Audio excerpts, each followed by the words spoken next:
Qui a tué Bernadette Bissonnet dans sa belle maison de 25 pièces? Son jardinier, Méziane Belkacem, un fils de harki illettré et soumis à ses patrons.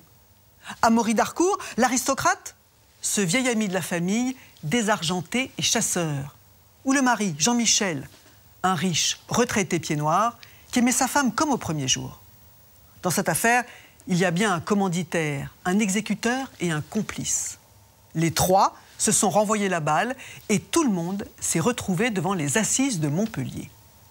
Qui a tué Bernadette Bissonnet? On le sait désormais, mais on n'a jamais découvert pourquoi.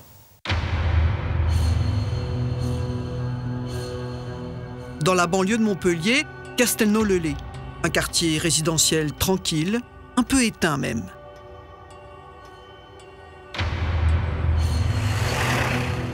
Ce soir du 11 mars 2008, il est 22 h quand la gendarmerie reçoit un appel désespéré. Gendarmerie, écoute. On entend un homme affolé qui pleure, qui ne comprend pas, qui crie pourquoi toi, qu'il aime sa femme. On entend vraiment un homme complètement apeuré. Cet homme affolé s'appelle Jean-Michel Bissonnet et il habite une des villas du quartier à quelques rues de là. Dans l'entrée de la maison, les gendarmes découvrent une scène de crime.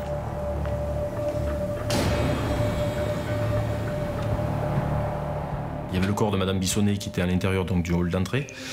Elle se trouvait allongée à même le sol, sur le dos, du sang un peu autour du corps. À proximité, il y avait une serpillière. Une serpillière dont M. Bissonnet nous dit que c'est lui qui a en partie essuyé pour s'approcher auprès de sa femme.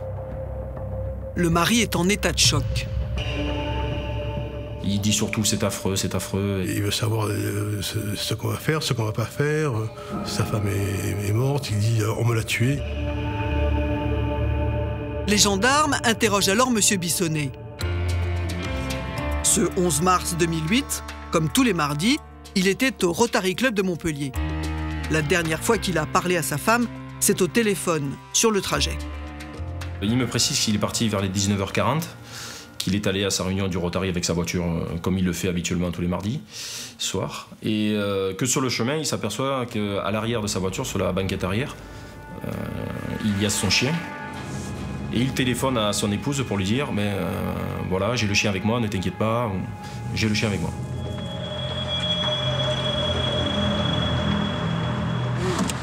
La réunion du Rotary se termine 2 heures plus tard. Il est presque 22 h quand Jean-Michel Bissonnet rentre chez lui. Comme à son habitude, Pete, le chien, court vers la porte d'entrée. Mais là, bizarrement, il se couche tout tremblant. Jean-Michel Bissonnet ouvre. Je lui pose les premières informations pour lui demander effectivement si il avait une idée de la personne qui aurait pu faire ça, s'il savait des ennemis ou autre. À aucun moment, il nous désigne de personne. Non, il ne sait pas du tout. Lui, il pense effectivement à un cambriolage qui s'est mal déroulé. Castelnau est un quartier chic. Les cambriolages se sont multipliés ces dernières années. Les Bissonnet en ont été victimes eux aussi 2 ans plus tôt. Monsieur Bissonnet nous dit un peu tardivement qu'effectivement il s'aperçoit que le véhicule 4x4 de son épouse, qui est un RAV4, a été dérobé. Et c'est à ce moment-là qu'on fait déclencher en fait le plan épervier pour faire rechercher ce véhicule-là. La villa des Bissonnet est l'une des plus belles du quartier. De quoi attiser la convoitise. La propriété est immense. On y accède par un portail à double qui est automatique, avec une grande allée.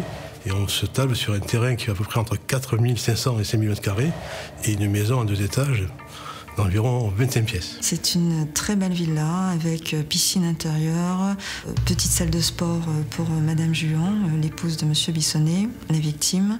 C'était une des rares fois où j'ai pu intervenir sur une maison aussi belle. Jean-Michel Bissonnet est un riche retraité de Montpellier. Jusqu'ici, il menait une vie tranquille avec sa femme, Bernadette. Une ancienne pharmacienne séduisante, dont il se disait toujours très amoureux après 30 ans de mariage. À 61 ans, Jean-Michel Bissonnet est un notable respecté, comme on dit. On voit qu'il fait partie de la haute société de Montpellier, et notamment avec le Rotary Club. C'est un homme d'affaires, voilà, mais ils sont à la retraite, ils vivent bien, ils font des voyages, donc tout se passe bien.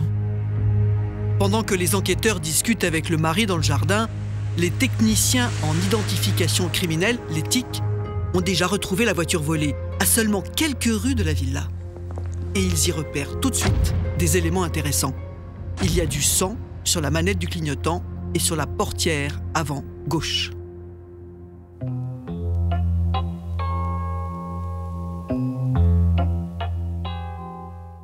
Après la voiture, les gendarmes reviennent sur la scène de crime, la luxueuse villa de 400 mètres carrés. Pour en faire le tour, ils ont besoin de toute la nuit et de toute la journée du lendemain.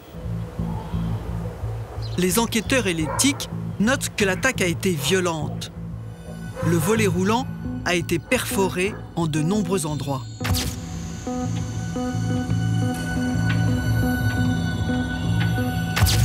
Au vu des plombs de chasse retrouvés par terre, il est facile de deviner avec quelle arme on a tiré sur l'ancienne pharmacienne. Les constatations permettent de déterminer effectivement qu'elle a été tuée de 2 balles de fusil qui sera un calibre 16. Une première gerbe de plomb l'avait touchée au cou de gauche et une seconde gerbe de plomb au niveau de l'épaule droite. Dans le hall d'entrée, les techniciens remarquent très vite des traces de sang effacées.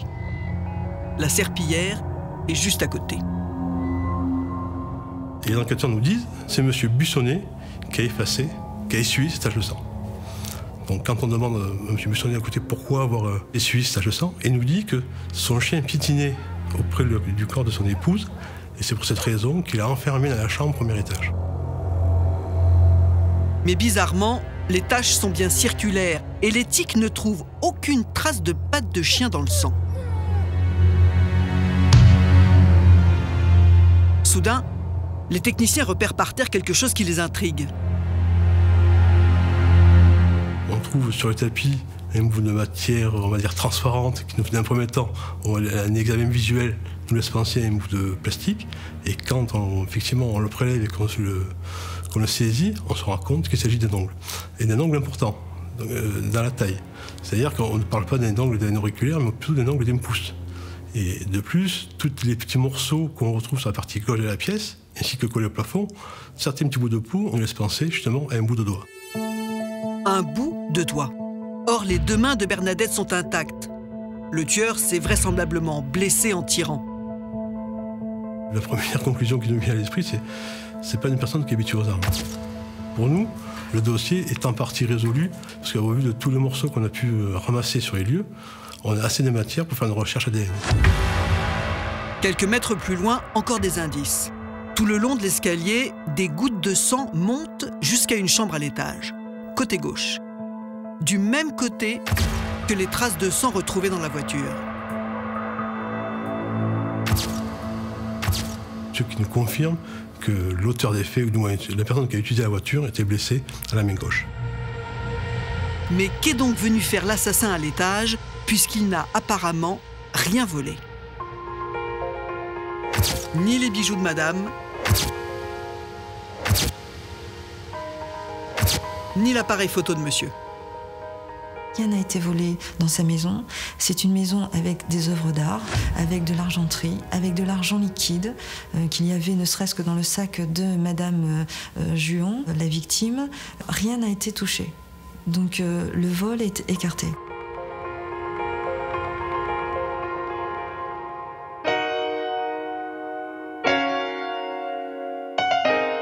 Adjudant-chef Géniès, vous êtes directeur d'enquête sur cette affaire.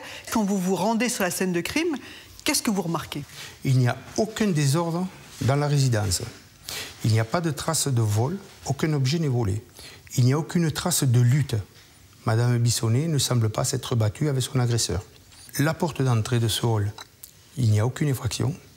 Le portail n'a pas d'effraction. Et on se pose la question si Madame Bissonnet n'a pas ouvert sa porte en toute quiétude, connaissant son agresseur. Quelle impression vous fait le mari, Jean-Michel Bissonnet? On le côtoie vraiment le jour de la perquisition. Et là, on se rend compte qu'on a une personne qui nous présente 2 personnalités. Il s'insurge lorsqu'il découvre que nous avons masqué les traces de sang de sa femme avec un couvre-lit, qui nous implore qu'il a une certaine valeur et qu'il y a quelques semaines, il l'avait emmené au nettoyage. Là, il est dans une colère folle. Ensuite, on découvre dans la cache du meuble, en rentrant un buffet, qu'il y a 18 000 €. Alors là, il est tout guilleré, il passe de la crise de nerfs à l'euphorie. Il pleure à un moment donné, mais c'est toujours des larmes qui sont sèches.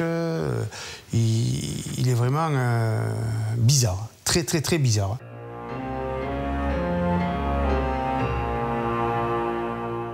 Les gendarmes convoquent Jean-Michel Bissonnet dès le lendemain du crime pour une audition plus approfondie. Le mercredi 12 mars, en début d'après-midi, Jean-Michel Bissonnet arrive à la gendarmerie. Le premier choc est passé et il est visiblement pressé d'être entendu. Ce qui est frappant dès son arrivée, c'est qu'avant que M. Bissonnet soit assis sur sa chaise, il commence à me parler de suite d'un employé. Il le désigne comme son laveur de vitres, qui est M. Belkacem, où il m'indique de suite que ce monsieur lui a demandé de l'argent. Il dit voilà, je ne veux pas orienter l'enquête, mais voilà, on a eu une altercation l'après-midi parce qu'il souhaite acheter un véhicule et il voulait que je lui fasse une avance de 5 000 €. J'ai refusé, il est parti, mécontent. Face à lui, les 2 enquêteurs sont un peu pris de court par ces soupçons inattendus sur le laveur de vitres. Quand la veille, Jean-Michel Bissonnet a raconté sa journée du 11 mars, il a bien parlé de cet employé, Méziane Belkacem, mais pour leur dire qu'il s'agissait d'un homme en qui il avait totalement confiance. Le laveur de carreaux est bien venu travailler ce matin-là, sa femme est partie comme d'habitude à son cours de gym, et l'après-midi, il a reçu la visite d'un vieil ami avant de partir pour sa réunion du Rotary. Une journée banale. Je trouve ça très perturbant d'entrer parce qu'il ne nous en parle pas à la première audition. Or, c'est quand même essentiel de nous dire que dans cette journée du 11 mars, il y a eu une altercation avec M. Belkacem. Mieux vaut tard que jamais. Les gendarmes ont désormais une piste, celle du laveur de carreaux, Méziane Belkacem, jardinier intérimaire. Malheureusement, Jean-Michel Bissonnet a effacé son numéro de téléphone portable. Il faut plusieurs jours aux gendarmes pour retrouver sa trace et le convoquer. Le 20 mars au matin, Méziane Belkacem se présente donc à la gendarmerie. Donc là, il vient avec nous au bureau et puis moi, je me trouve juste derrière lui. Et là, je m'aperçois qu'en fait, il a un grand blouson sur lui en cuir, dont les manches dépassaient.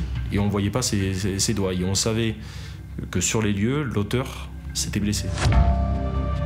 Dans le petit bureau, Méziane Belkacem garde son blouson pendant l'audition. Il gardait avec lui sa veste lors de l'audition, alors que bon, il faisait assez chaud et il l'a gardé quand même. Donc j'ai augmenté effectivement un peu le chauffage pour lui faire comprendre qu'au bout d'un moment, il fallait se mettre à l'aise et enlever sa veste, quoi.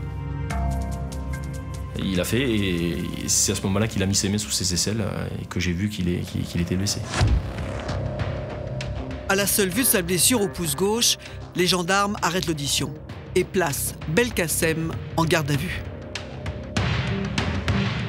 Je lui pose la question, mais vous êtes blessé? Et il me répond oui, effectivement, je me suis blessé. J'ai mis mon doigt dans une courroie d'alternateur d'une voiture qui était en panne et je me suis blessé. Bon, il n'en dit pas plus.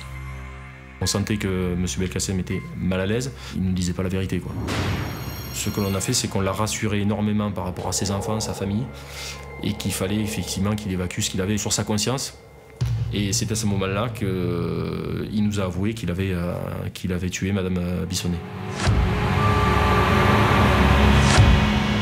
Là, c'est la surprise, évidemment, générale, parce qu'on n'a pas affaire face à nous à un tueur. C'est vraiment un individu, mais lambda. On se dit surtout, mais pourquoi? Il nous dit qu'en fait, c'est en sortant un jour de la propriété de M. et Mme Bissonnet qu'il aurait rencontré 2 individus. On est un petit peu dans le film Men in Black, où on nous décrit 2 personnes habillées en noir avec des lunettes noires, qui ont attendu M. Belkacem à la sortie du domicile un mois auparavant et qui lui demandent de tuer madame. C'est farfelu, enfin, bon, ça tient pas la route. On s'aperçoit très vite que ça tient pas la route. Et là, il nous dit effectivement, j'ai assassiné madame Bissonnet sur les recommandations du mari, M. Bissonnet. Alors, stupeur parce que il nous désigne carrément le commanditaire. Ça change toute la suite de l'enquête. Moi, ayant eu M. Bissonnet à plusieurs reprises au téléphone, je me trouve un petit peu surpris. Je n'aurais jamais pensé ça. Méziane Belkacem leur explique que Jean-Michel Bissonnet lui a proposé 30 000 € pour le débarrasser de sa femme. On ne prend pas argent comptant tout de suite, ce que nous dit Méziane Belkacem. On lui fait comprendre que ce qu'il est en train de nous dire, les faits sont beaucoup plus graves, car ce n'est plus un homicide volontaire, mais un assassinat. Pour lui, au point de vue de la peine, il risquait beaucoup plus et qu'il n'avait aucun intérêt à dire quelque chose qui n'était pas vrai. Méziane Belkacem persiste. Il se lance alors dans un récit détaillé de l'assassinat. Ce soir du 11 mars, il a obéi, dit-il, au plan de son patron. Il était prévu qu'il arrive au domicile aux alentours des 20h, 20h30, qu'il devait d'abord rentrer à l'aide de la télécommande donnée par M. Bissonnet sans sonner, rentrer, récupérer l'arme qui se trouvait dans un garage, enroulée dans un chiffon.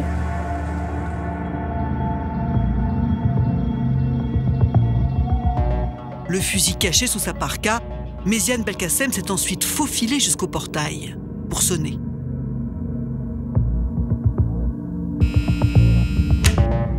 Il tombe sur madame Bissonnet et il lui dit, comme j'étais venu travailler l'après-midi, j'ai oublié mon portable chez vous. Madame Bissonnet ne se méfie pas, bien entendu, et ouvre le portail. Donc il rentre dans la propriété, à ce moment-là, madame Bissonnet, elle rentre aussi. Il monte à l'étage de l'habitation, il fait mine de chercher, et il redescend le même escalier où madame Bissonnet l'attendait en bas. Et arrivé pratiquement au bout de l'escalier, dans les dernières marches, c'est là qu'il nous dit sortir immédiatement son fusil et tirer le premier coup de fusil sur elle. Là, il nous dit qu'elle s'est protégée avec ses bras, hein, se protégeant la tête, et qu'elle a crié « Oh maman ». Madame Bissonnet tombe au sol, il se met au-dessus du corps, procède au deuxième coup de feu. Il remontera à l'étage, toujours sur directive de M. Bissonnet, pour s'assurer, en allant à la fenêtre d'une des chambres, que aucun voisin, aucune lumière s'est allumée. Méziane Belkacem précise que c'est à ce moment-là qu'il a ressenti une douleur dans le pouce. Et il a réalisé qu'il s'était blessé en tirant. Quand il a sorti son arme donc, pour tirer, comme il avait son doigt juste à côté de la sortie du canon, et en tirant le premier coup de feu, il y a un morceau de matière du pouce qui est parti. Il voit que des gouttes de sang sont par terre, et c'est son sang. Il nous dit avoir essuyé en partie les traces de sang qui se trouvaient au sol. Monsieur Bissonnet lui aurait demandé de renverser des objets pour faire croire à un cambriolage. Mais il ne l'a pas fait, car il était terrifié. Il a décidé de partir. Comme prévu, il a pris le 4x4 de madame Bissonnet pour le garer à l'endroit convenu, dans une rue un peu plus bas.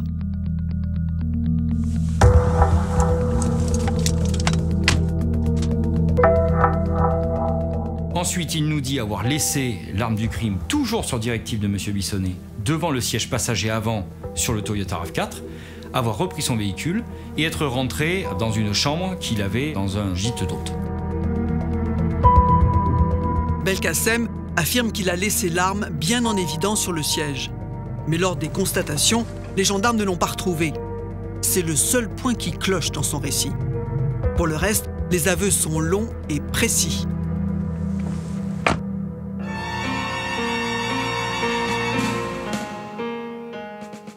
Monsieur Géniès, à ce stade-là de la garde à vue, quelle crédibilité accordez-vous à Monsieur Belkacem? Très peu de crédibilité.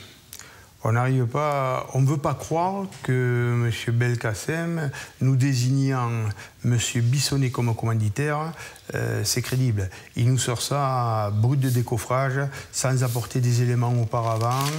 Donc, on apporte très peu de crédit à ce qu'il dit. Mais au cours de la garde à vue, Belkacem va apporter un élément qui va conforter sa version. Au bout de X heures de garde à vue, les enquêteurs commencent à prendre M. Belkacem en grippe.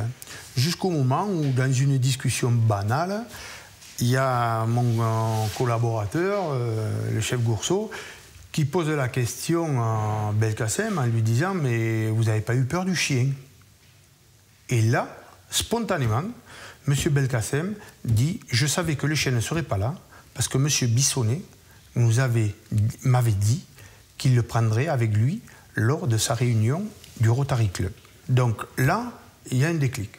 On se dit, comment M. Belkacem peut connaître ce détail, étant donné que ce détail n'est connu que de Bissonnet, de personne d'autre. Bon, alors on arrête la garde à vue, Belkacem discute avec ses 3 enquêteurs, et là, 5 minutes après, ils reviennent me voir au bureau et me disent, bon, ok, Belkacem, il dit la vérité, l'autre nous roule dans la farine. C'est là où on commence à avoir un doute sur la personnalité de Bissonnet et sur les déclarations de Bissonnet.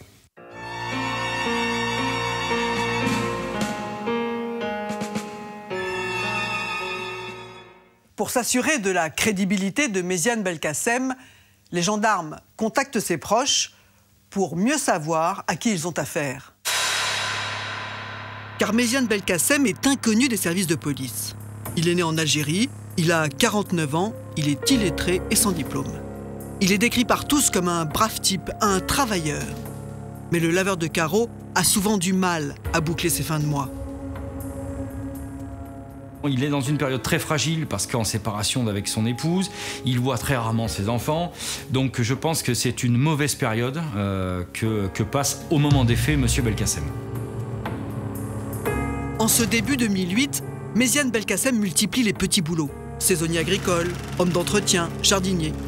Ces dernières années, il était aussi devenu le laveur de carreaux attitré des Bissonnet. Une aubaine. 400 mètres carrés de baies vitrées, c'est 3 jours de travail. Méziane Belkacem décrit son patron comme un homme bien. « Dieu m'avait fait le cadeau de le mettre sur mon chemin », dit-il.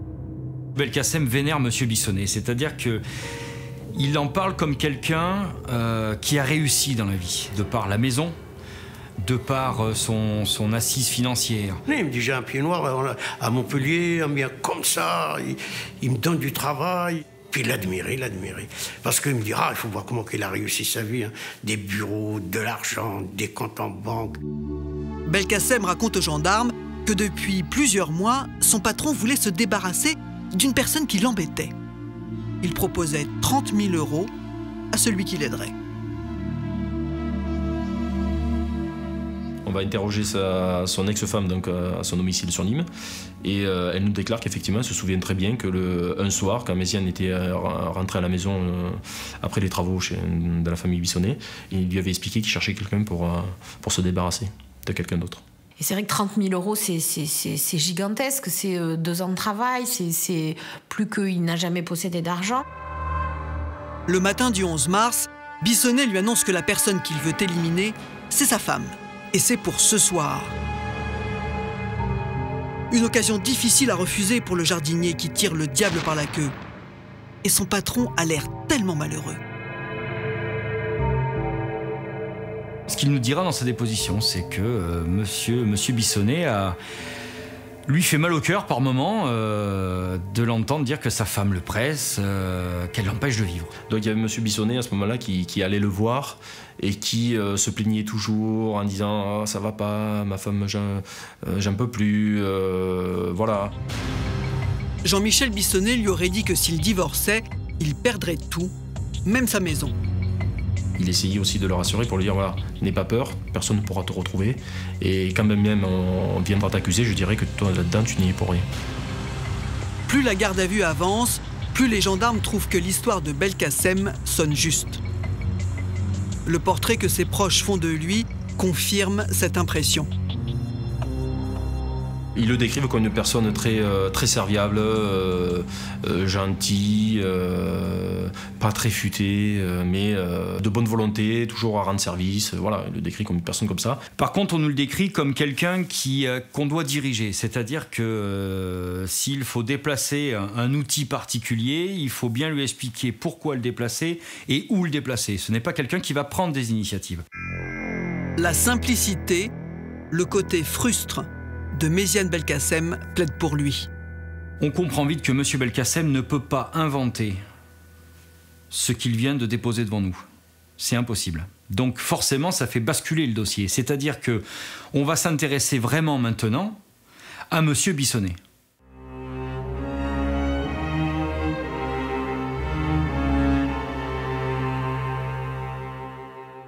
Le 21 mars 2008, Jean-Michel Bissonnet est interpellé à 7h50, très exactement. Il est placé en garde à vue dans un bureau juste à côté de celui où Méziane Belkacem est interrogé. On explique à M. Bissonnet que s'il est en garde à vue et si on l'interroge de cette manière, c'est parce qu'une personne a reconnu être l'auteur de ce meurtre. Et là, bizarrement, au lieu de nous dire « mais c'est bien, si vous avez l'auteur ou quoi », spontanément, là, il va nous dire « mais si vous avez un auteur, et si je suis en garde à vue, c'est qu'il m'accuse d'être le commanditaire. » Ce qui est quand même très, très spécial de penser qu'on peut être le commanditaire. Les gendarmes lui annoncent alors que celui qui a avoué et qui le désigne comme le commanditaire n'est autre que Méziane Belkacem, son laveur de carreaux. Et là, M. Bissonnet ne veut pas nous croire. Il nous dit « mais non, ce n'est pas M. Belkacem ». Et là, on est quasiment obligé de lui montrer le paragraphe où M. Belkacem a fait cette révélation pour lui dire « vous voyez, c'est bien écrit ». Bah là, disons qu'il fait celui loutré pour nous dire « mais ce n'est pas possible ». Il nie tout en bloc. Et lorsque mes collègues vont rentrer dans le détail des questions qui, là, vont l'embêter, eh bien, il va dire « je ne sais pas ». Belkacem l'accuse? Bissonnet ne comprend pas. Quant à raconter sa vie de couple à son employé, pour qui le prend-on? Mais là, M. Bissonnet nous dit « est-ce que vous pensez que moi, je vais faire des confidences à un jardinier ?» Pour M. Bissonnet, sa relation avec son épouse est formidable. Ils s'entendent à merveille. Ils font des voyages parce qu'ils sont éperdument amoureux l'un de l'autre. Amoureux. Justement, les enquêteurs ont placé la maison des Bissonnet sur écoute le lendemain du crime.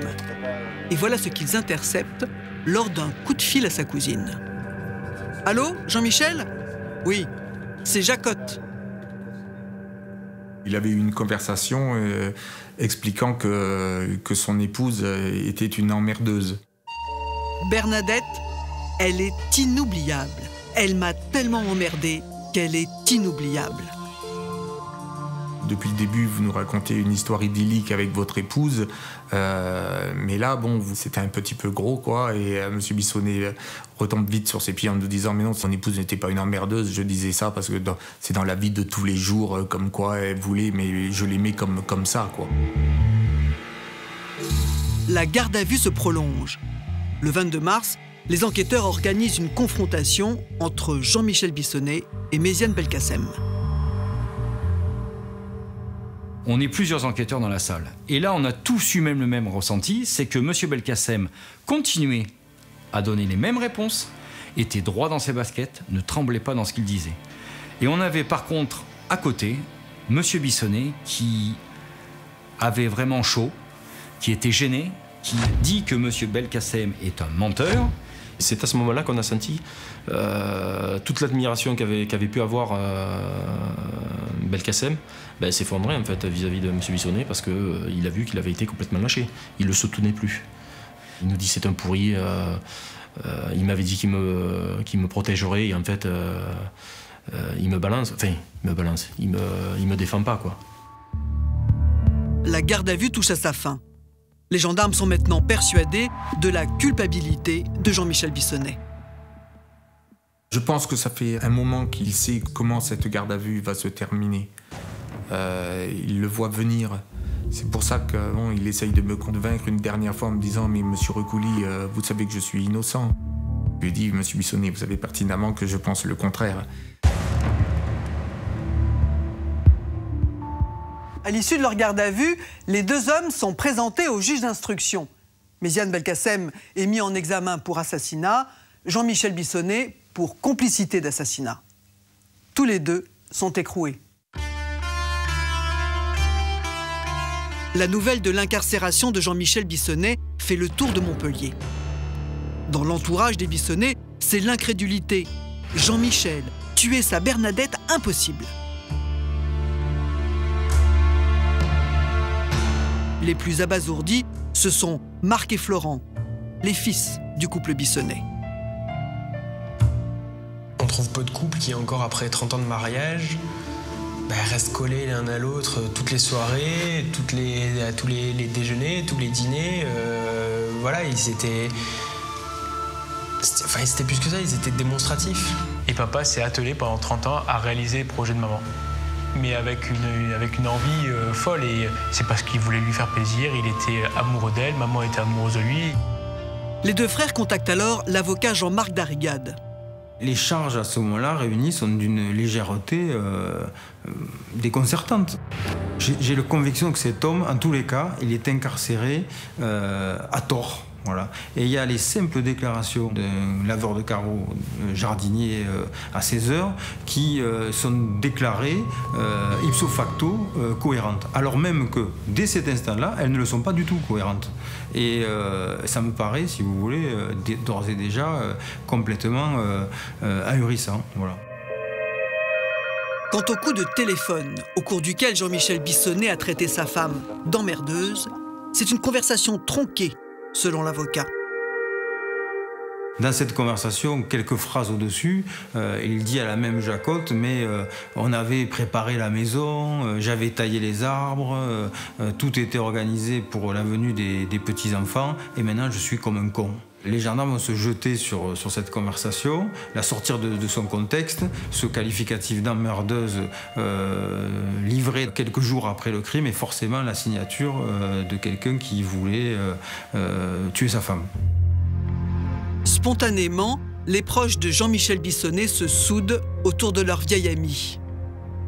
Je suis allé voir Jean-Michel dans sa prison. Il était sans dessus dessous. C'était quelqu'un qui était désespéré, qui hurlait son innocence, et quelqu'un qui était au bord du suicide. Donc c'est là qu'on a essayé de structurer un comité de soutien qui sache au moins que dehors, il y a des gens qui pensaient qu'il fallait faire la vérité. Et très rapidement, il y a eu plusieurs centaines de personnes. Le 4 avril 2008, les fils Bissonnet et une vingtaine de membres du comité de soutien s'installent dans les couloirs du palais de justice de Montpellier. La délégation a du mal à rester calme. Paul, essaie de faire pas de bruit, s'il vous plaît. On va se faire foutre dehors. L'avocat de Jean-Michel Bissonnet a fait une demande de mise en liberté. On essaye d'obtenir une liberté provisoire tout de suite parce qu'effectivement, moi, je considérais d'entrée que le fait de le placer en prison, c'est faire peser sur lui une présomption de culpabilité dans l'opinion publique, dans l'opinion des juges. La demande de mise en liberté est examinée en audience publique. Baisse tes mains. T'es innocent, papa. On peut lui faire une bise juste. Je vais pas. J'attends.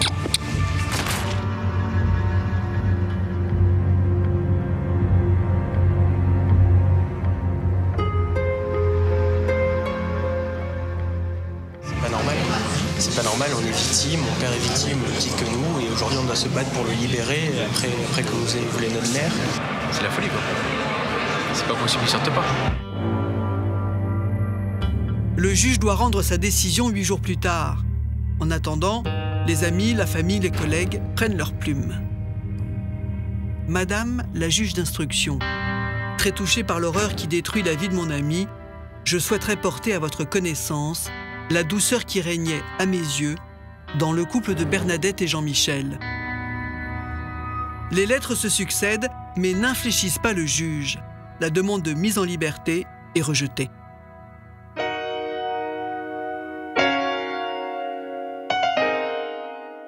Florent Bissonnet, vous êtes le fils de Jean-Michel Bissonnet et dès le départ, vous ne comprenez pas cette mise en examen. Non, d'autant qu'il a été incarcéré 10 jours après le décès de maman. Et pour nous, ça a été un choc parce qu'on s'attendait à tout sauf à ça. Et on n'a pas compris. Et les justifications qui nous ont été données ne nous ont pas convaincus. Quand on ne connaît pas grand-chose à la justice, on se dit qu'il doit y avoir des preuves ou des éléments concrets. Et là, les seules choses qu'il y avait, c'était les accusations qui nous semblaient à l'époque farfelues de Méziane Belkacem. Et puis c'est tout. Et c'est dans la nature de votre père de faire appel à un jardinier, s'il avait eu quelque chose à faire comme ça, à tuer sa femme? Le problème, c'est qu'on ne s'est même pas posé cette question-là. On s'est juste dit que mon père n'avait pas envie de faire tuer ma mère. C'est tout. C'était la base. On a connu nos parents pendant des années et tout allait bien.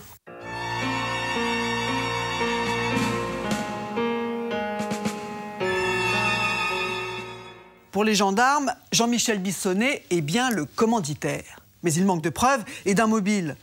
Pourquoi cet homme aurait-il fait tuer sa femme? C'est donc sa vie et celle du couple que les gendarmes épluchent maintenant. Un joli parcours, Jean-Michel Bissonnet. Il est né en 1947 à Oran, en Algérie, dans une famille modeste. À 21 ans, il rencontre une jolie pharmacienne, Bernadette. Il l'épouse en 1978. Avec son soutien, il se lance dans l'immobilier, c'est le jackpot. Il fait fortune. 20 ans plus tard, il revend tout pour profiter de la vie avec Bernadette. Les problèmes de couple invoqués par Méziane Belkacem ne résistent pas aux premiers examens. On s'aperçoit assez rapidement que l'un et l'autre n'ont pas d'amant, n'ont pas une double vie, qu'ils s'aiment. Pas de relation extra-conjugale passée ou présente, donc rien qui pouvait nous laisser sentir qu'effectivement il y avait vraiment un problème dans le couple. Tout va bien. Pourtant, lors des auditions, l'attitude de veuf éplorée de Jean-Michel Bissonnet sonne faux. Des pleurs sans larmes, tout un jeu comme ça, mais qui lui permet de calculer toujours où on va. Et lorsqu'il a la bonne solution, hop, les pleurs s'arrêtent et immédiatement, il lève la tête pour répondre à la question. Une impression de simulation que la psychologue Roselyne Tessier confirme après avoir rencontré Jean-Michel Bissonnet en prison. C'est quelqu'un qui passe du rire aux larmes, c'est quelqu'un de façon très abrupte, qui passe des gémissements à la jubilation, qui passe d'un sujet à un autre. Je suis là, enfermée, accablée, dénoncée, accusée. J'ai perdu ma femme. Il pleure beaucoup sur lui. Alors les gendarmes ne lâchent pas la piste Bissonnet. Si le mobile n'est pas conjugal, il est peut-être financier. Le mari a-t-il un intérêt à la mort de sa femme? Madame Bissonnet est riche de par sa famille et de par son travail. Monsieur Bissonnet, avec son sens des affaires, donc il a également sa propre fortune et ils ont ensemble une fortune commune, puisqu'ils sont sous le régime de séparation de biens. Donc vraiment pas de mobile financier, si ce n'est cette maison qu'il aime par-dessus tout. D'ailleurs, il le dit très clairement, sa maison, c'est son paradis. S'il divorce de sa femme, eh bien, il va y avoir là une bataille pour savoir qui va récupérer la maison. Donc le divorce, ça peut pas être possible. Donc éventuellement, la supprimer. La maison comme mobile.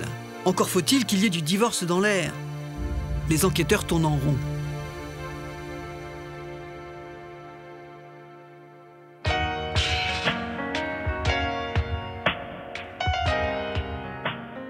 Maître Martial, vous êtes l'un des avocats de Jean-Michel Bissonnet dans cette affaire.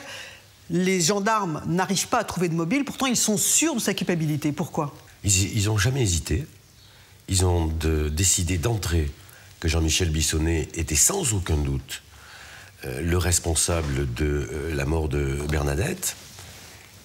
Ils le décident parce que Jean-Michel Bissonnet a une personnalité très forte, envahissante, d'entrée il déplaît. C'est le gros bourgeois. Ne jamais oublier que Jean-Michel Bissonnet est un homme riche.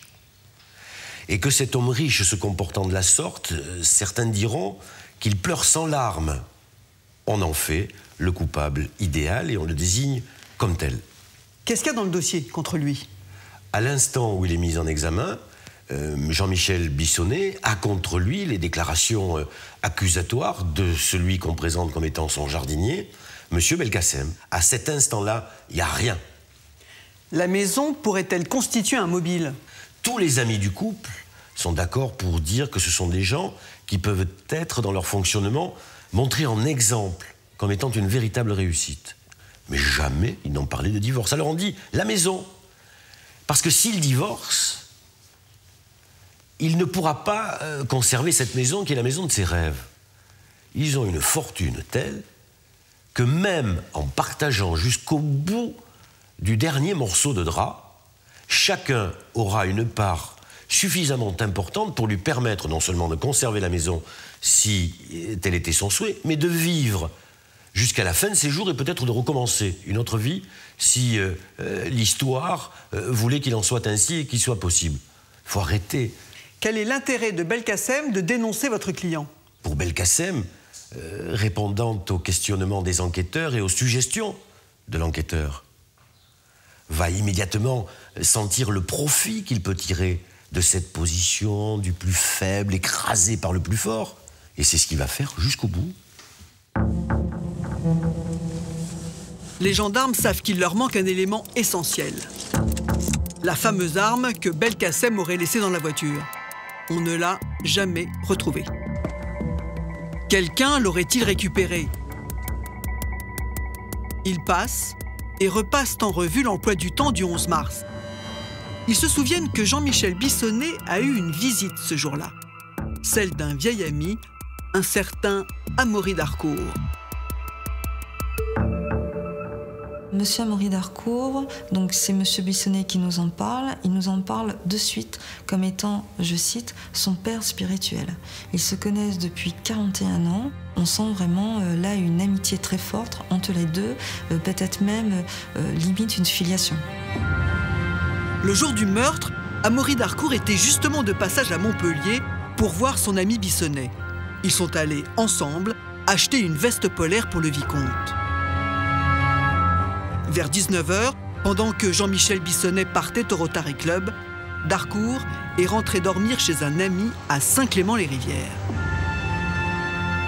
Interrogé, il raconte aux gendarmes une anecdote qui les intrigue.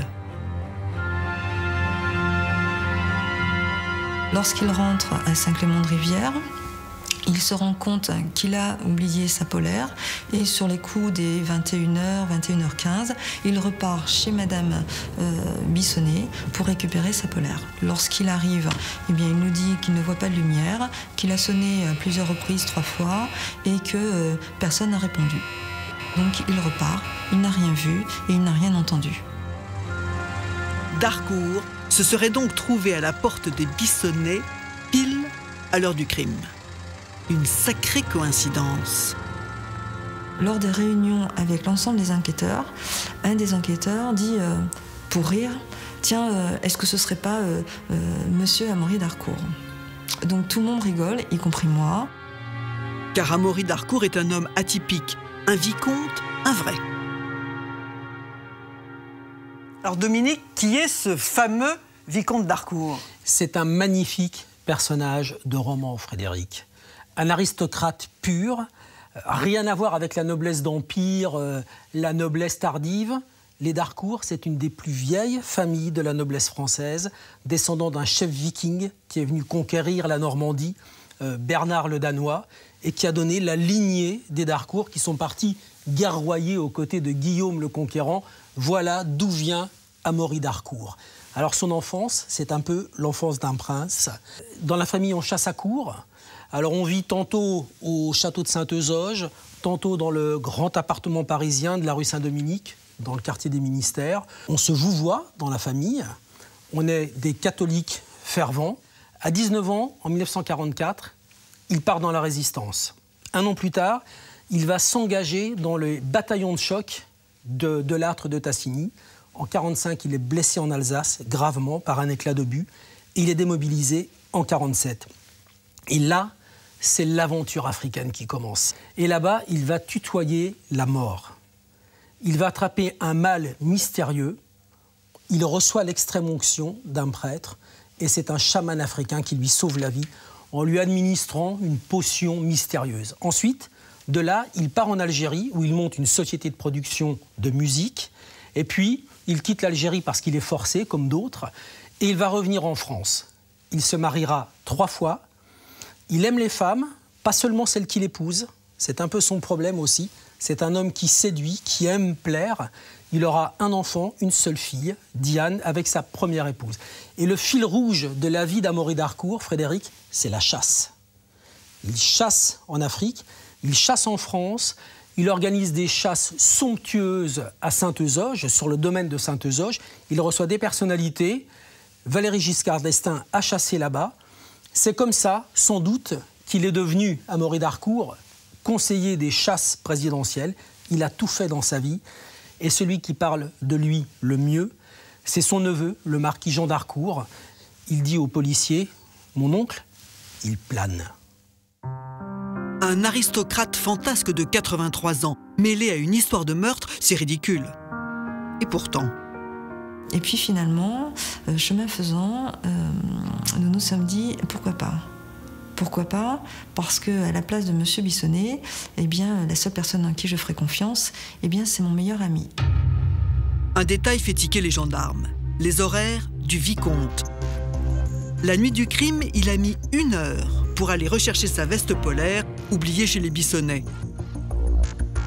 Nous avons chronométré Castelnau-Saint-Clément, et même avec tous les feux, on met une demi-heure, grand maximum. Donc il aurait eu le temps de prendre l'arme suite au meurtre de Madame Bissonnet et de la faire disparaître, de la jeter.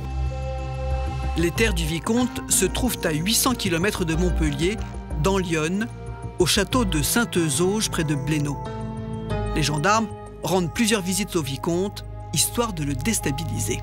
Pour lui en rajouter une petite pression, on va à Blénaud et cette fois-ci, on ne va pas l'interroger. On va interroger tout le monde, sauf lui. Et puis on va repartir. Et dans les écoutes, on sent manifestement que ça le dérange. Plus les jours passent, plus on a affaire à un monsieur d'Harcourt qui est de plus en plus gêné dans sa vie au quotidien. On va sentir à travers les écoutes qu'il ne dort pas, qu'il est stressé, qu'il ne va pas bien. C'est un homme qui est croyant. En plus, et on sent manifestement qu'il y a quelque chose qui le dérange. Le lundi 5 mai 2008, les gendarmes décident qu'ils ont assez attendu. Ils se présentent à l'entrée du château de Saint-Eusauge pour interpeller le vicomte. On a senti vraiment quelqu'un qui attendait enfin que l'on vienne. Lorsque on le met en garde à vue, c'est comme pour cueillir un fruit mûr finalement. Voilà, c'est notre seule chance finalement d'avoir la vérité sur cette affaire. À la gendarmerie de Blénaud, Amaury d'Harcourt est interrogé toute la matinée. C'est un collègue masculin qui l'entend. Le dialogue passe très bien, mais il reste quand même sur ses positions, sur le fait qu'il n'a rien à voir dans cette histoire et qu'il pense toujours que M. Bissonnet est innocent. M. d'Harcourt est un homme à femme. Donc on se pose la question, pourquoi pas, une collègue étant présente à ce moment-là, laissez la collègue avec lui. Et moi j'arrive, je suis gentille, je suis la gentille de l'équipe. Je lui dis voilà, je joue les cartes sur table avec vous. Vous êtes une personne d'honneur, faites partie de la noblesse.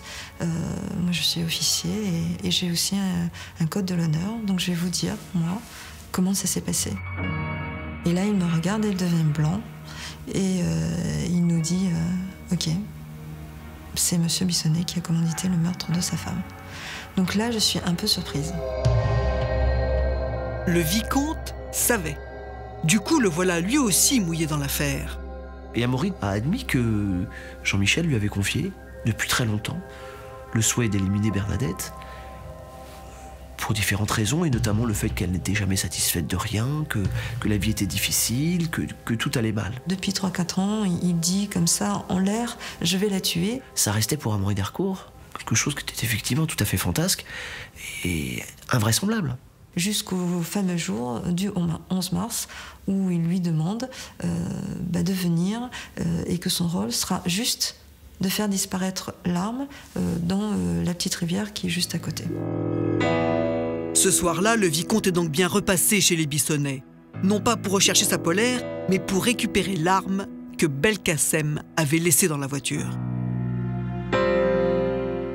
Il dira qu'en fait, il devait récupérer l'arme dans un étui de raquettes de tennis et qu'il devait ensuite aller la jeter à l'endroit où M. Bissonnet lui avait dit de la jeter.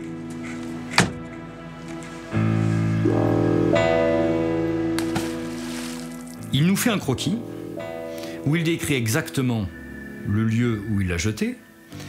Dans la foulée, nous envoyons une équipe de plongeurs et l'arme est retrouvée à l'exact même endroit.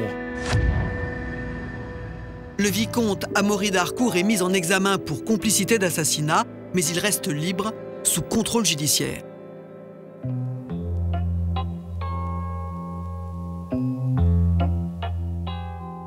Dominique, cette arme, elle nous révèle quoi ?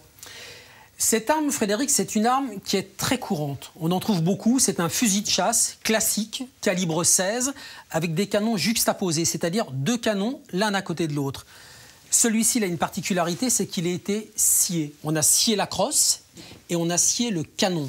Ça en fait une arme très très courte, maniable, facile à dissimuler sous un vêtement. Le problème, c'est que c'est dangereux parce qu'un canon scié, quand on le tient comme ça, et on risque de se blesser, de s'arracher le pouce en tirant.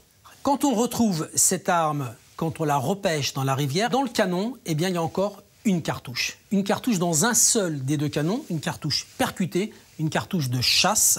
Et on sait que Madame Bissonnet a été tuée avec du plomb de chasse. À qui elle appartient cette arme ? À Bissonnet ou à d'Harcourt ? Ni à l'un, ni à l'autre, si on écoute leurs déclarations. Les gendarmes vont essayer de remonter l'historique de l'arme, le fabricant espagnol, mais la société a fermé. Vérifier les numéros de référence. Toutes les armes ont un numéro de référence, mais il a été limé et ça ne parlera pas. Est-ce que c'est l'arme du crime, en fait ? Ça correspond. Ce qui est intéressant, c'est qu'on va trouver un ADN sur cette arme. Et que quand le labo va appeler les gendarmes et leur dire on a un ADN, eux vont espérer pouvoir remonter au propriétaire.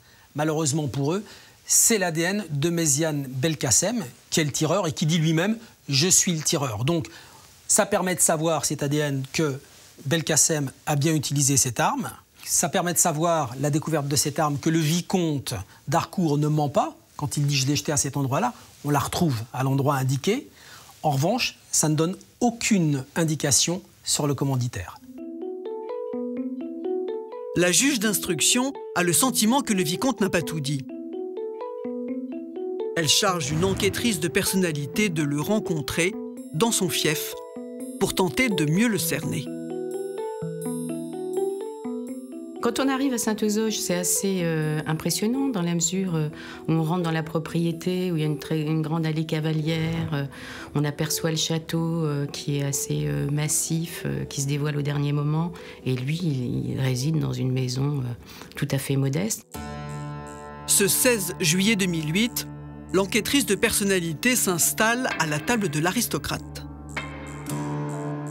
C'est quelqu'un qui a une foi chevillée au corps, qui a plus de 80 ans, qui s'approche quand même de l'issue fatale. Donc à un moment donné, il se pose le problème d'être en paix avec sa conscience.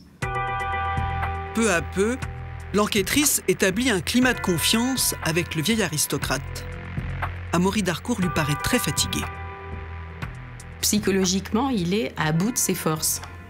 Il ne peut plus garder quelque chose à l'intérieur qui, je pense, non seulement l'empêche de dormir, mais l'étouffe. Donc c'est à ce moment-là qu'il va me dire à vous, je vais vous dire la vérité. Pour la première fois, d'Harcourt reconnaît qu'il a pleinement participé aux préparatifs du crime. C'était entre 16h et 19h, le mardi 11 mars. Et au cours de ces 3 heures, il y aura d'abord un déplacement hors de la propriété pour aller chercher une veste.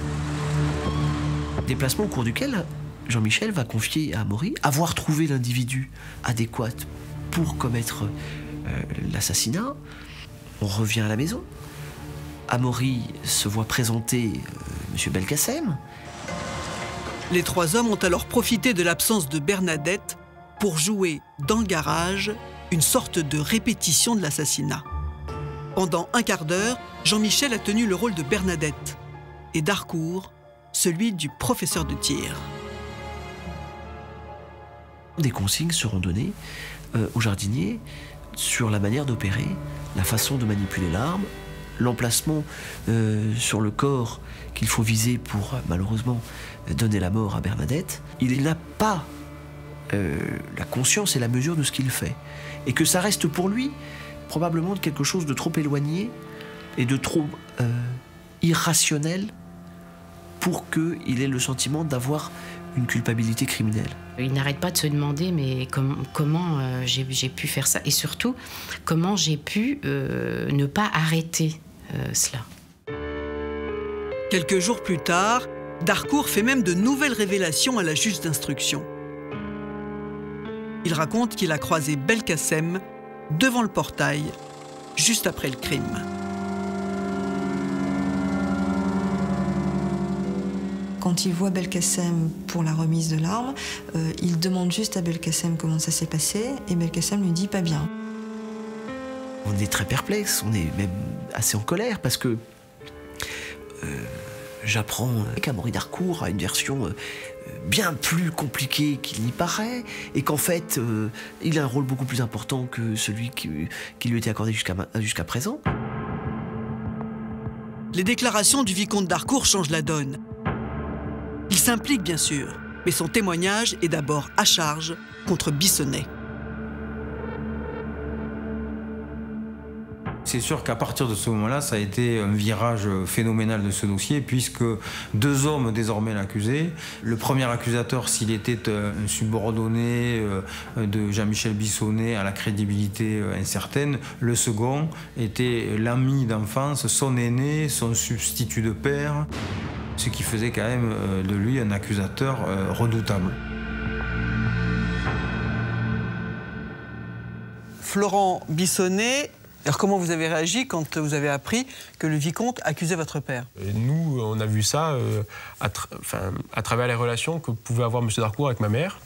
Ma mère n'appréciait pas forcément M. Darcourt. Les valeurs qu'avait M. Darcourt n'étaient pas celles de mes parents, forcément. Elle le traitait un peu de pique-assiette. Et donc, quand il accuse votre père? Eh ben, on ne comprend pas. On comprend pas. On est tombé des nues, complètement. Et puis en même temps, on a trouvé ça, du fait qu'il ait participé à ce crime, on a trouvé cette attitude logique finalement. C'était une attitude de défense, tout simplement.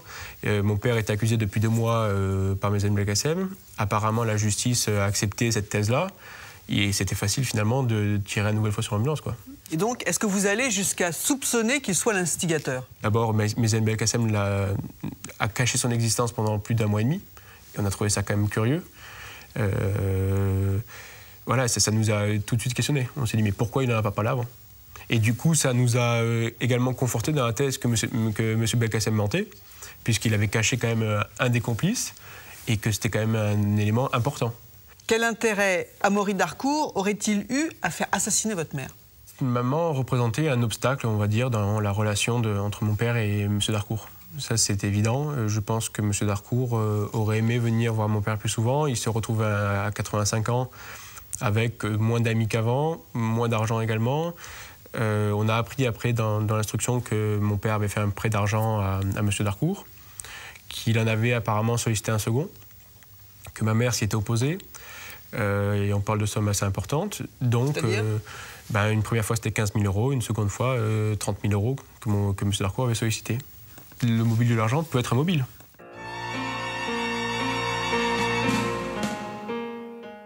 Maître Martial, vous appuyez sur un élément balistique pour étayer votre hypothèse. Ce serait le vicomte qui serait le véritable commanditaire. Nous, notre théorie, c'est que la balistique vient conforter l'idée que, sans doute, y a-t-il eu plus de 2 coups de feu? Il y aurait un 3e coup de feu. Nous allons consulter un des experts en balistique les mieux cotés en France. Cet expert nous dit il y a un problème. Il y a trop de bourre de cartouches, il y a trop d'impact, il y a trop de poids et incontestablement, il y a sans doute 3 coups de feu qui ont été tirés. Quel est le scénario qu'avance la défense? Ou Darcourt ou Belkacem sonne, Madame Bissonnet ouvre et les 2 hommes rentrent et Belkacem doit tuer. Il n'y a aucun doute là-dessus. Ça se passe mal, tout simplement parce qu'il s'arrache une partie de la main, le pouce, qu'il y a son sang partout. Darcourt voit ça. Il faut que personne ne puisse se douter un seul instant. Il va donc, lui, donner le coup de grâce. Ils vont s'en aller. Ils vont laisser le RAV4 un peu plus loin. Il dit à Belkacem, tu disparais, ne reviens pas. Et le tour, entre guillemets, est joué.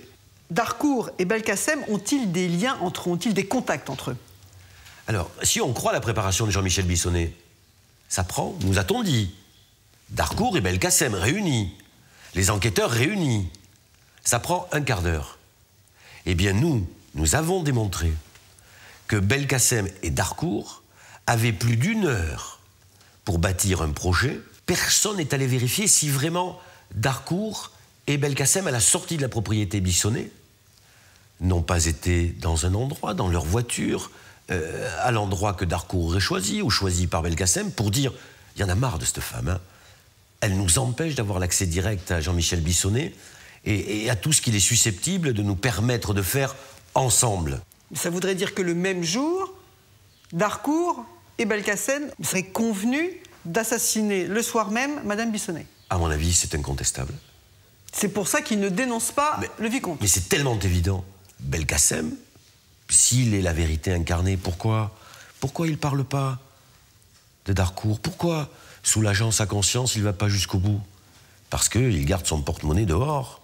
Il a son porte-monnaie bien au chaud. Le vicomte commanditaire.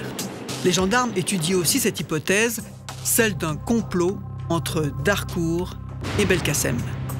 Mais très vite, ils écartent cette piste. On se rend compte qu'il n'y a aucun contact, aucune relation entre Amaury Darcourt et Belkacem. Or, pour pouvoir échafauder un tel meurtre, il faut quand même pouvoir se rencontrer. L'un habite à Blénaud, donc dans le 89 dans l'Yonne, l'autre habite dans le 34. Donc il faut forcément qu'ils s'appellent, ou il faut forcément qu'ils se voient. Méziane Belkacem a caché la présence du vicomte, alors que c'est le vicomte qui lui aurait montré où et comment tirer sur Bernadette. Il explique aux gendarmes pourquoi il a menti. Il a peur de parler de cet individu, le croyant espion. Jean-Michel Bissonnet a expliqué à Méziane Belkacem que cet ami, son plus vieil ami qui allait venir, sans le désigner nommément, avait fait partie des services secrets, qui connaissait des gens très importants, qu'il était spécialiste en armes, un peu une espèce de fantasme comme ça, de James Bond vieillissant et intriguant. Plus l'enquête avance, plus les gendarmes sont persuadés que c'est Bissonnet qui a tiré les ficelles. Et d'ailleurs, Amaury Darcourt insiste. S'il s'est occupé de l'arme, ce n'est sûrement pas pour de l'argent. Non, lui, c'est son ami, lui demande un service. Je te demande un service, fais-le pour moi. Le ressort, il est là. C'est un ressort psychologique et affectif. Il n'y a pas de mobile. Il y a simplement qu'à un moment donné, Jean-Michel Bissonnet va lui demander d'intervenir. Amaury Darcourt, il a 82 ans. Il n'a plus beaucoup d'amis vivants. Il n'a plus beaucoup d'amis qui ont connu ce qu'avait été sa vie et ses passions. Mais il a Jean-Michel, qui a été pour lui comme un fils, qui est toujours présent. Et est-ce que ça n'est pas précisément parce que c'est Jean-Michel qui lui demande d'intervenir qu'il le fait? Quant à Belkacem, il prétend lui aussi qu'il n'a pas agi uniquement par appât du gain. S'il avait voulu de l'argent, il était chez M. Bissonnet, Madame Bissonnet est morte. Pourquoi ne pas avoir pris les quelques centaines d'euros dans le sac de Madame Bissonnet? Non, Il ne touche à rien. Jean-Michel Bissonnet avait joué pour les ressorts psychologiques dans leur relation sur le fait que lui aussi était né, comme on dit ici, du bon côté de la Méditerranée. C'est-à-dire que lui aussi était né en Algérie, qui venait de la même terre, qu'ils avaient aussi, chacun à leur façon, été broyés par la guerre, que les choses avaient été difficiles. La réussite de Bissonnet, tout ce que Belkacem n'a jamais eu. Lui, le fils de Harki, laissé à 3 ans en Algérie par son père, rapatrié en France. Il est un peu un enfant de la honte, c'est-à-dire qu'il n'ira jamais à l'école, il va rester chez des grands-parents qui l'affectionneront pas particulièrement et qui ne le nourriront que parce qu'il n'a une seule légitimité, c'est les servir. Le gamin grandissait chez le grand-père, garder les moutons, aller faire boire les animaux, aller piocher, aller ramasser les figues, aller ramasser les olives. C'est-à-dire c'était l'homme à tout faire. Donc Méziane Belkacem a grandi en pensant que sa seule justification à être sur Terre, c'était obéir et servir les autres parce que c'était la seule raison pour laquelle on le tolérait. Donc il est la figure absolue du soumis. Et avec cet homme habitué à servir, à ne compter pour personne, Jean-Michel Bissonnet a toujours su être gentil. Quand il arrive à plusieurs reprises, il lui sert un café. Il lui dit « Méziane, tu veux un café ?» Il lui sert un café, ils sont dans la cuisine tous les deux, dans un grand moment d'intimité comme ça avec quelqu'un qui va s'asseoir à la même table que lui servir un café et le partager avec lui. Et pour Méziane Belkacem, c'est un moment absolu d'émerveillement. C'est-à-dire, il me parle. On est pareil, en fait. Belkacem a un raisonnement d'un enfant de 8 ans. Donc, comme tout enfant, c'est basé sur l'amour et la confiance. Voilà. Les gendarmes soupçonnent Bissonnet d'avoir joué un jeu bien cruel avec son laveur de carreaux. Il va effectivement dire à Méziane Belkacem que comme lui, pour créer encore une fois une forme d'identification, son épouse, en gros, le délaisse. Ça fait évidemment écho à sa propre souffrance, ce qui va lui permettre de le manipuler encore mieux. Lorsque M. Bissonnet lui demande de l'aide, parce qu'il sait y faire, M. Bissonnet, il ne va pas juste lui demander de tuer sa femme, il va lui dire, voilà, j'en peux plus, voilà. Il va lui demander de l'aide à lui, petit Belkacem Méziane. Mais oui, je vais le faire. Que M. Bissonnet est capable, en fonction des personnes qu'il a en face de lui, de les manipuler et de les influencer, vraiment.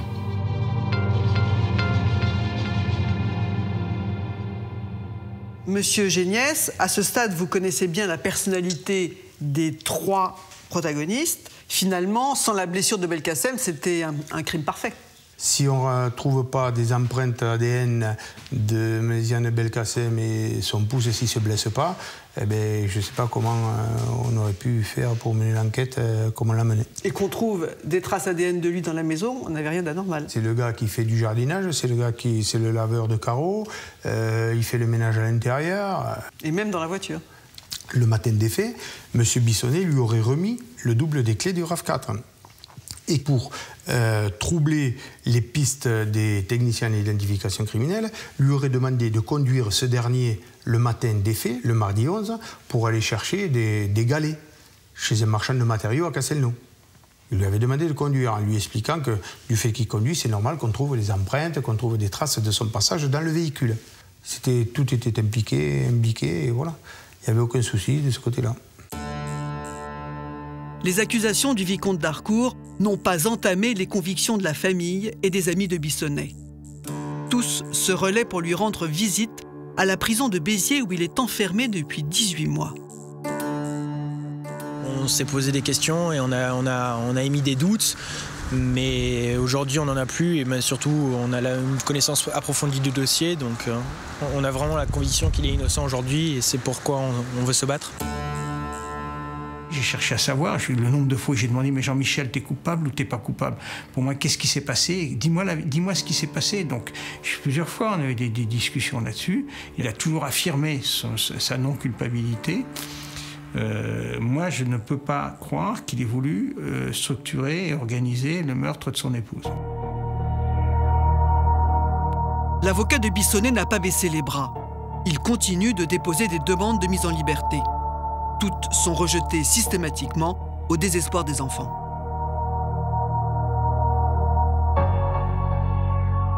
On voit même que le père de la victime, mon grand-père, le père de ma mère, est là et encourage mon père et veut également sa liberté.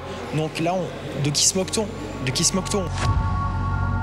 En septembre 2009, à la 10e demande rejetée, Jean-Michel Bissonnet craque devant les caméras.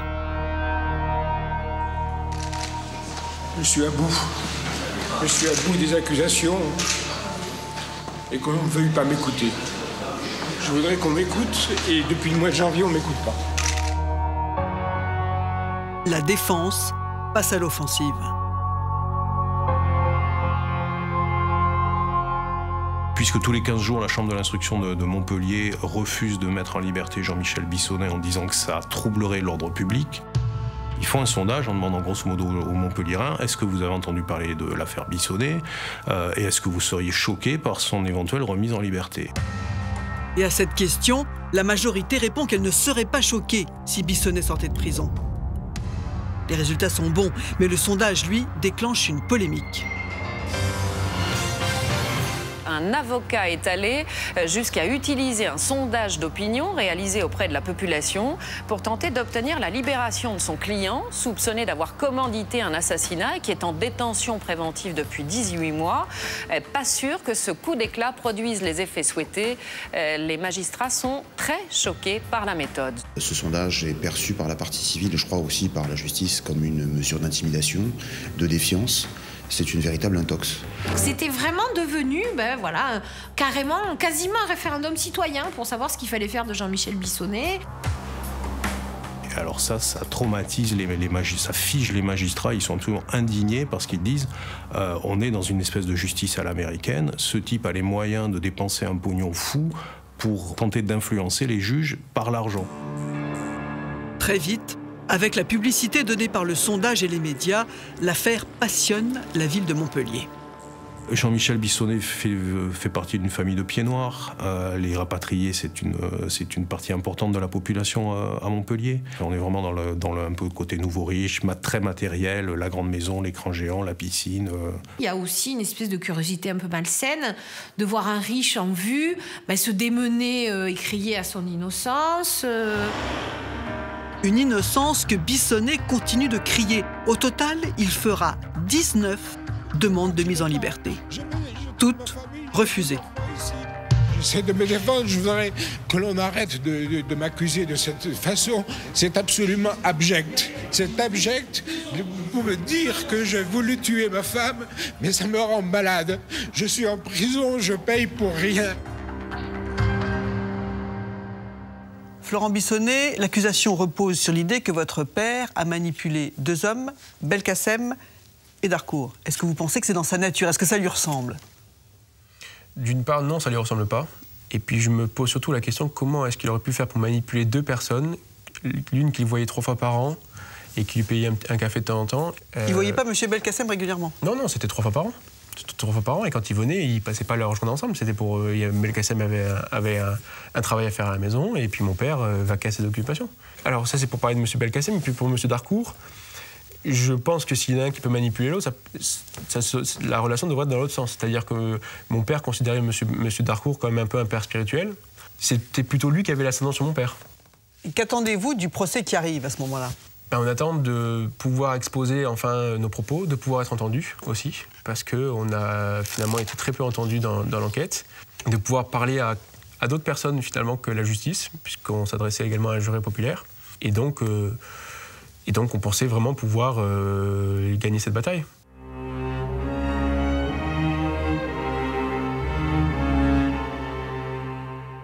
Le premier procès de l'affaire Bissonnet s'ouvre le 27 septembre 2010 devant les assises de Montpellier.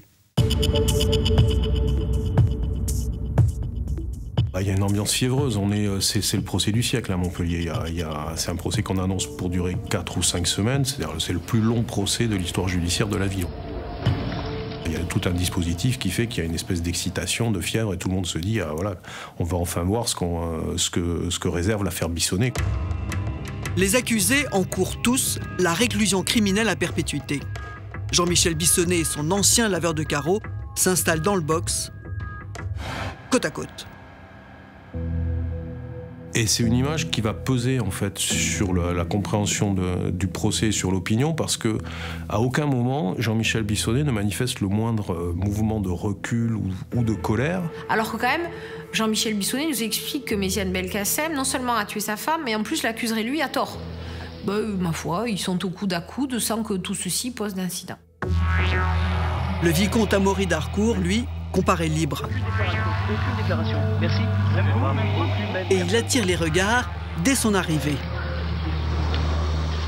Le vicomte a droit à un fauteuil Voltaire qui est en dehors du box, à côté du banc des avocats. Il est libre, il arrive libre avec ses petits costumes et ses petits foulards, et il vient s'asseoir gentiment dans son fauteuil. Un privilège qui agace la défense de Bissonnet. Cet homme était libre face à ses jurés, allait et venait à sa guise, se laissait interviewer quand on voulait bien l'interviewer. Mais on était dans quel procès? Le procès commence à peine et déjà un cortège d'amis défile à la barre pour rappeler combien les Bissonnet s'aimaient.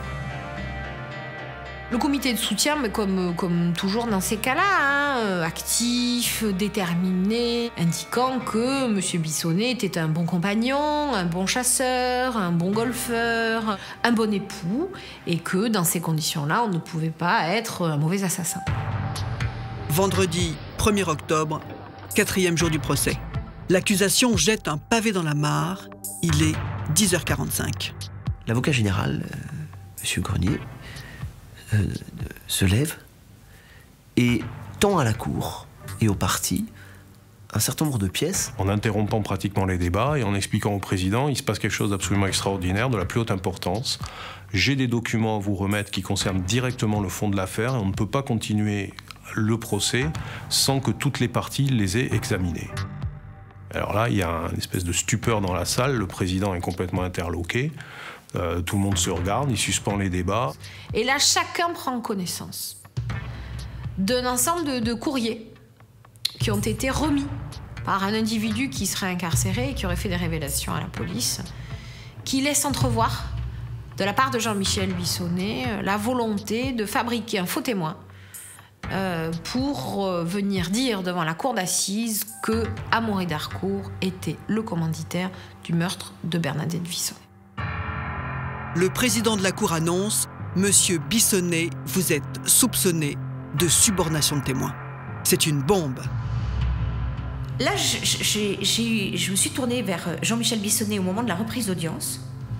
J'ai demandé au président de me laisser la parole parce qu'on ne savait plus où on en était. Et je l'ai interpellé en lui disant « Monsieur, vous dites que vous aimez vos enfants. Si vous aimez vos enfants, dites-nous la vérité aujourd'hui. C'est le moment où j'aime. » Bissonnet et Blême, ses deux fils, le fusillent du regard. Et c'est vrai que là, la salle est suspendue aux lèvres de Bissonnet parce qu'on se dit, il va avouer, il va avouer. On est intimement convaincu qu'il va dire la vérité. Il se lève et il dira, on m'accuse par le mensonge, je me défends par le mensonge. Je suis le rédacteur de ces pièces, mais si j'ai tenté de faire capoter ce procès, c'est parce que les accusations qu'on porte contre moi sont fausses et je suis innocent de cet assassinat. Les enfants de Bissonnet sont effondrés et quittent la salle. C'est abominable. Vertigineusement abominable pour ces enfants. S'ils sont convaincus de la culpabilité de leur père, ils seront partie civile contre leur père. Pour l'instant, ils n'ont pas encore suffisamment de recul sur ces nouveaux éléments pour prendre position. Les deux avocats de Jean-Michel Bissonnet sont abasourdis. Chacun comprendra ici que nous avons un problème de conscience et qu'il nous apparaît, après avoir réfléchi, que il faut que M. Bissonnet aille à la recherche d'une nouvelle défense. On est particulièrement choqués. Je prends la décision de ne plus assumer la défense de Jean-Michel Bissonnet qui m'a, à ce moment-là, profondément déçu. Le procès est reporté.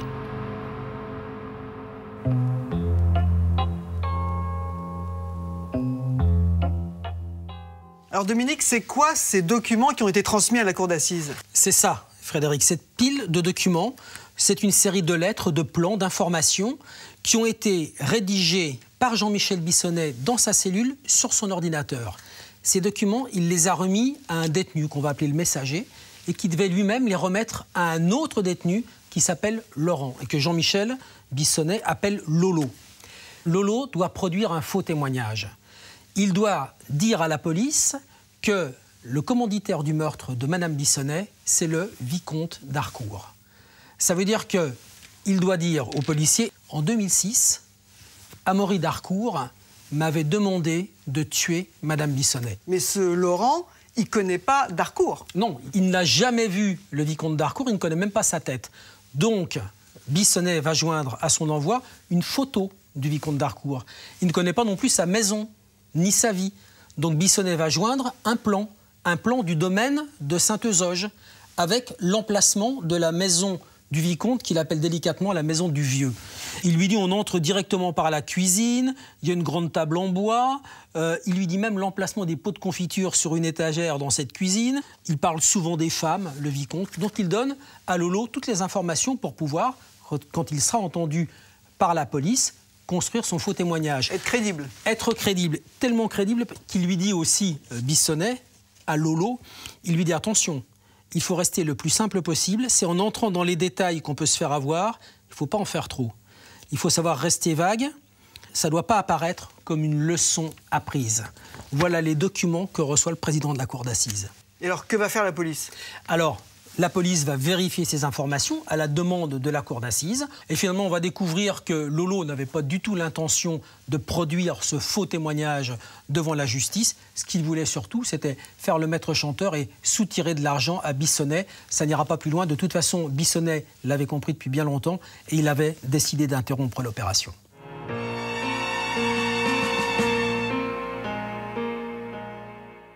Florent Bissonnet, est-ce que vous avez envisagé de lâcher votre père après ces révélations? D'abord, j'ai eu une belle explication avec lui, musclée. Et puis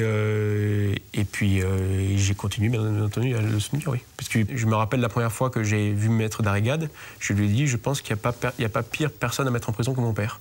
Parce qu'il ne saura pas attendre et il ne saura pas s'en remettre à vous. Et c'est exactement ce qui s'est passé. Et il a essayé de s'en sortir tout seul. Contre l'avis de ses avocats, contre l'avis de tout le monde. En fomentant quelque chose qui était complètement stupide. Alors je sais que l'accusation, après, s'en est beaucoup servi aussi, puisqu'on reprochait à mon père d'être un manipulateur et on lui reprochait à nouveau et on avait une preuve qu'il avait essayé de manipuler les gens. Sauf que c'est pas comme ça du tout que j'ai lu ces documents-là. Vraiment, j'ai plutôt senti quelqu'un qui ne savait plus quoi faire pour se faire entendre et qui était prêt à faire n'importe quoi pour se faire entendre. Et il a fait n'importe quoi. Et il le sait.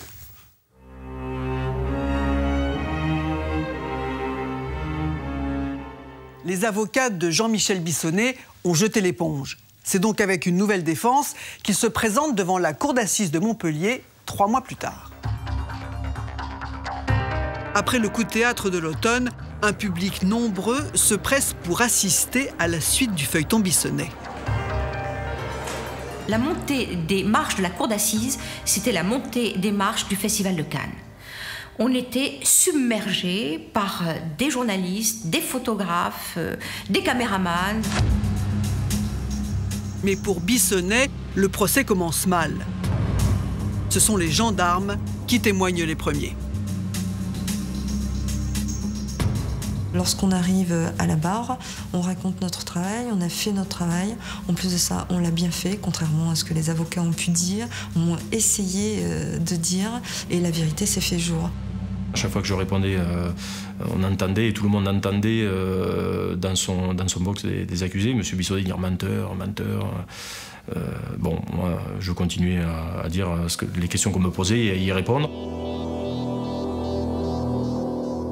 Le défi de la défense de Jean-Michel Bissonnet, c'est d'arriver à discréditer totalement les enquêteurs. Donc, à arriver à les montrer tels que Jean-Michel Bissonnet les considère, c'est-à-dire des espèces de petits gendarmes de province qui sont absolument épatés d'avoir réussi à attraper un notable dans leur filet. Mais cette tentative est un échec. Les enquêteurs sont carrés, précis. Ils emportent la conviction de la salle. Ensuite, quand on se retrouve un peu entre confrères, qu'on y réfléchit, on se dit le procès, quelque part le procès est peut-être déjà plié parce que c'était quand même la condition sine qua non, c'est d'arriver à essorer complètement les gendarmes, et ils n'y parviennent pas. Un nouvel élément à charge est alors présenté à la Cour. Les connexions Internet relevées dans l'ordinateur de Jean-Michel Bissonnet.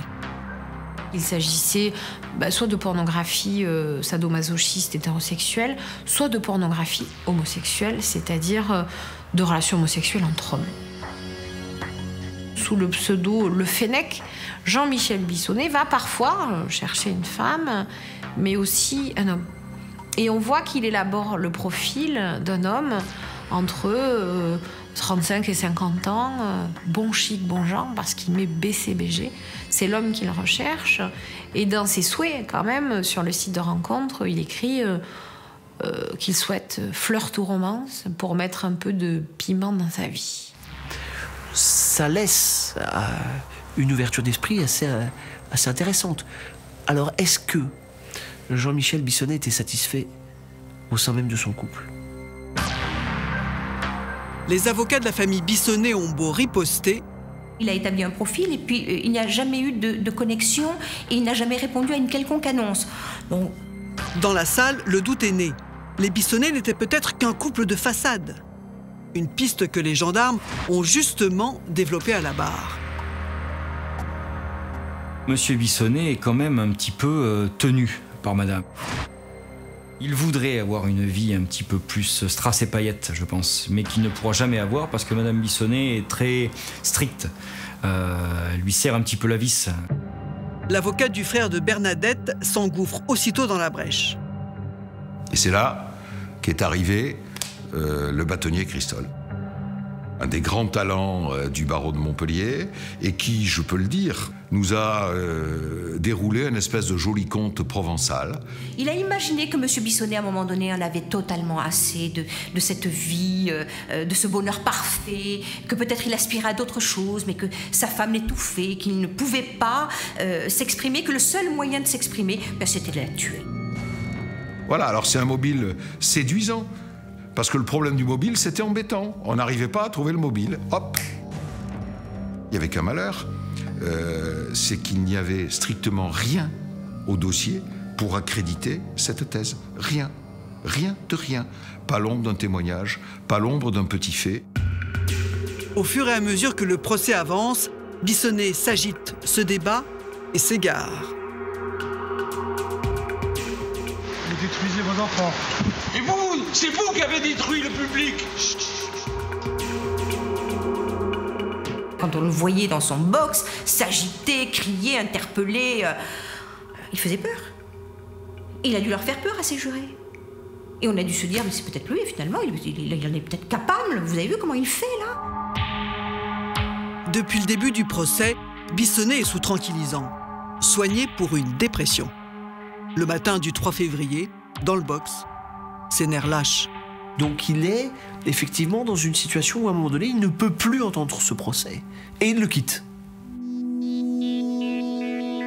Le calme des deux autres accusés tranche avec l'hystérie et l'agressivité de Bissonnet. Le jardinier ne cherche pas à atténuer sa culpabilité. Méziane, il est simple, il est carré, il dit les choses, mais il n'en dit pas trop, il fait pas de... quand il dit, bah voilà, je l'ai tué, et quelque part pour lui, ça suffit, quoi. Le vicomte, lui, est ailleurs. Le terme approprié à l'attitude d'Amaury d'Harcourt est probablement le terme détaché. On n'a pas le sentiment qu'il est dans le procès. Le procès avance, mais pas dans le sens souhaité par Bissonnet. Bah, la thèse du complot, elle fait quand même un flop. Si Méziane Belkacem avait décidé d'assassiner Bernadette Bissonnet, il n'a pas besoin d'Amaury d'Harcourt pour assassiner Bernadette Bissonnet. De la même façon, si Amaury d'Harcourt a décidé pour s'accaparer la fortune des Bissonnet, il n'a absolument pas besoin de Méziane Belkacem. Le seul lien entre ces deux hommes, c'est Jean-Michel Bissonnet. C'est que véritablement, c'est lui qui téléphone aux uns et aux autres pour leur dire de venir le 11. Et pourquoi le 11? Parce que le 11 au soir, c'est la réunion du Rotary. C'est l'alibi parfait. Le procès touche à sa fin. Ses avocats et ceux de ses enfants ont choisi de plaider l'absence de mobile et surtout le doute. Je considère que sur ces accusations, on ne peut pas étayer une condamnation de Jean-Michel Bessonnet, qu'il existe un doute qui est largement suffisant pour l'acquitter. On ne condamne pas un homme par l'absurde. On ne condamne pas un homme en disant la seule hypothèse possible, c'est que ça soit lui. Je veux dire, ça c'est inacceptable, ou sinon, je vous préviens, on est tous en danger. Hein. Ce vendredi 11 février, les Montpelliérains font la queue pour venir entendre le verdict. On sait tous qu'il va être condamné. On entend le verdict pour le jardinier. Pour Méziane Belkacem, 20 ans de réclusion criminelle. Pour Amaury Darcourt. Pour le vicomte, 8 ans de réclusion. Puis pour Jean-Michel Bissonnet, un verdict très lourd, 30 ans de réclusion criminelle. C'est tellement inaudible pour lui qu'au moment où il entend qu'il est condamné à la réclusion, à 30 années de réclusion criminelle, il s'effondre. Et s'évanouit. Il est emmené derrière, dans le couloir qui est derrière, et il crie, toute la presse l'a rapporté, justice de merde.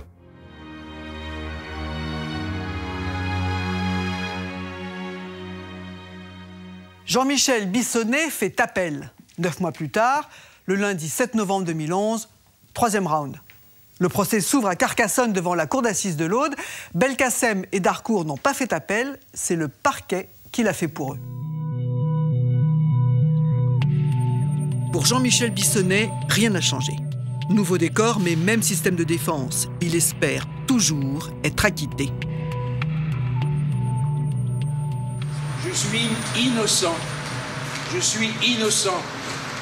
Depuis 44 mois. Rien n'a changé, sauf l'équipe d'avocats. Bissonnet a choisi 2 nouveaux ténors. Maître Liénard devine qu'il devra défendre son client contre lui-même. J'ai tout de suite compris que M. Bissonnet avait un fort pouvoir de nuisance, c'est pas péjoratif ce que je dis, hein, sur sa propre défense, voyez-vous. Donc moi je me suis tenu à distance, je l'ai très peu vu. Au bout de 10 jours de procès, l'avocat en tire les conséquences. Et moi j'ai senti que si sa défense continuait en bloc à ne soutenir que l'innocence, on allait droit vers une confirmation de ces 30 années de réclusion criminelle. Alors, puisque Jean-Michel Bissonnet campe sur ses positions, Je suis innocent. Maître Liénard décide de changer de stratégie. Bien moi, voyez-vous, j'ai ressenti très profondément que le sens de mon devoir était d'ouvrir une porte, celle de l'hypothèse de la culpabilité de M. Bissonnet. Et si M. Bissonnet était coupable, que faudrait-il penser? Et notre confrère Liénard a replacé la culpabilité de Jean-Michel Bissonnet, faisant de Jean-Michel Bissonnet l'homme qui avait l'initiative du projet, qu'il était dépassé par ce projet, et que finalement ça le rendait humain, et finalement il invite les jurés à réfléchir. Maître Martial, étiez-vous au courant que Maître Liénard allait plaider la culpabilité possible de M. Bissonnet? Maître Liénard, avec notre accord, le fait. Mais il le fait, et je le rappelle à tout le monde, pour pas qu'il y ait d'ambiguïté, il le fait sous la forme de l'hypothèse qui peut avoir germé comme étant devenue une certitude de la culpabilité de Jean-Michel Bissonnet dans l'esprit des jurés. Et vous donc, que dites-vous aux jurés? Moi, je n'ai pas d'autre espace de liberté que celui de plaider l'acquittement. Et je suis très à l'aise, et intellectuellement, et en termes de conviction, pour plaider cet acquittement. Personne ne m'a entendu plaider autre chose que l'acquittement. Je crois que je l'avais au fond de moi, cet acquittement. Il faisait partie de ma conviction. Mes tripes y étaient ce jour-là. Et je pense que tout le monde l'a ressenti de cette manière-là. C'est l'acquittement de Jean-Michel Bissonnet que j'ai plaidé. Le 25 novembre, la cour d'assises rend donc son verdict. Elle confirme les peines pour Belkacem et pour Darcourt. Et votre client, il prend combien alors? Et Jean-Michel Bissonnet est condamné à 20 ans de réclusion criminelle. 20 ans, c'est 10 ans de moins. C'est une victoire quand même. Drôle de victoire. Moi, j'aime pas ces victoires-là. Ce sont des victoires qui me laissent un goût sacrément amer parce que j'ai l'impression, en réalité, je livre, tel que je le pense, que cette condamnation a été écrite avant qu'on rentre dans la salle. Quelle est la réaction de votre père après ce dernier verdict? Il a été bien entendu déçu. Il continue de clamer son innocence. Et en même temps, ce verdict, passé de 30 ans à 20 ans, nous fait dire que peut-être le second procès a été mieux tenu et nous laisse penser qu'il y a autre chose. Encore une fois, les choses n'ont pas pu se passer comme elles se sont passées. Il manque des bouts du puzzle et c'est encore nous, on est maintenant dans l'attente et on ne l'aura jamais, de vraiment savoir ce qui s'est passé vraiment. On sort de ce procès-là, on reste avec les mêmes questions. Et vous en êtes où, vous, aujourd'hui? Vous croyez toujours à son innocence? Oui, parce que je ne peux pas croire que mon père ait pu vouloir tuer ma mère. Enfin, ils étaient tellement heureux ensemble. C'est fou parce qu'on parle de plein de choses autour de ce procès-là. Et puis en fait, la chose qui pour nous compte, c'est que mes parents étaient heureux ensemble, qu'ils vivaient, ils se sont construits une vie pour vivre une retraite heureuse et ils s'apprêtaient à la vivre. Et vous en êtes où, vous, alors, dans votre vie? Notre vie est bouleversée, elle est différente de ce qu'elle était avant. Mais il faut quand même qu'on avance, c'est ce que maman aurait voulu, c'est comme ça qu'on a été éduqués, et puis on se doit d'avancer. Mais c'est dur, quoi. Ouais. Après avoir décidé de se pourvoir en cassation, Jean-Michel Bissonnet a finalement jeté l'éponge, à la demande de son fils, Florent.